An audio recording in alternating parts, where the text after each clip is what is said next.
G'day everyone, welcome back to Pete's Investing. Today is July 7th, 2023. This is the Japanese NIKKEI market update. Markets took a bit of a tumble overnight, and we've been saying for a while that there's been a bit of a divergence on most markets, including the NIKKEI, the DAX, the FTSE, the ASX, and even the US market. So this is the Japanese NIKKEI. It's been doing quite nicely in the last few months. You can see there it was in a bullish momentum in the weekly, and it still is, although it's broken down into a bearish momentum on the daily. And we've got a couple of divergences that's played out on the hourly, but also on the daily as well so far. Let's look at each of these. Say the triple moving average of the price chart, the moving averages of the CCI 150 and our oscillator are showing this bullish momentum, although that's starting to weaken, as you can see there from the CCI.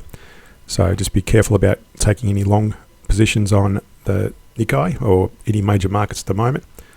On the daily, you can see there we had a that's also in a it's turned bearish in the last few days. You can see there since our last update on that dotted line, we did project a downturn, and that was with this divergence on the CCI versus a bullish divergence on the price, and that actually hit this resistance area at 34.015.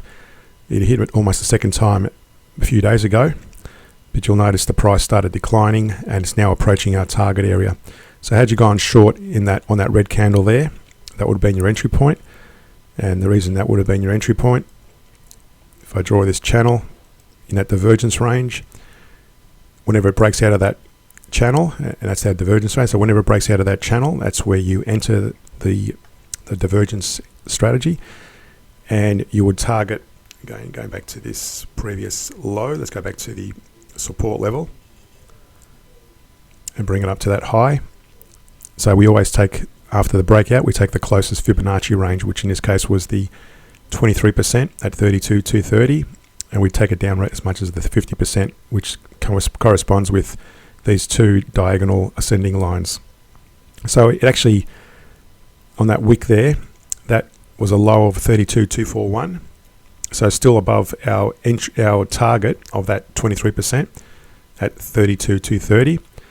So it may possibly, it could retrace up to the upside in the coming day or two, or even days. But the chances are it's going to continue and break down in that target area.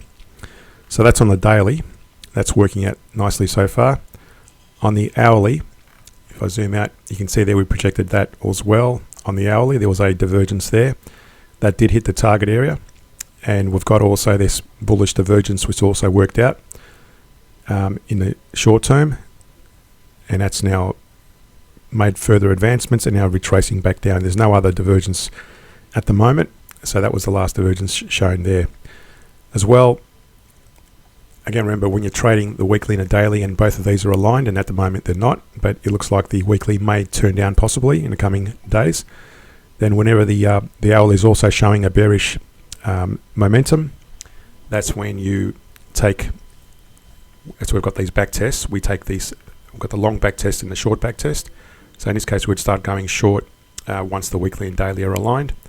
And again, to avoid entering in multiple positions like it did here, when the price is going up, you only trade when, as per the example here, you only trade when the weekly and the daily are going long. You can see there when the price is going up, the daily's long and the weekly's long. So that's where you would have taken those long trades on the hourly.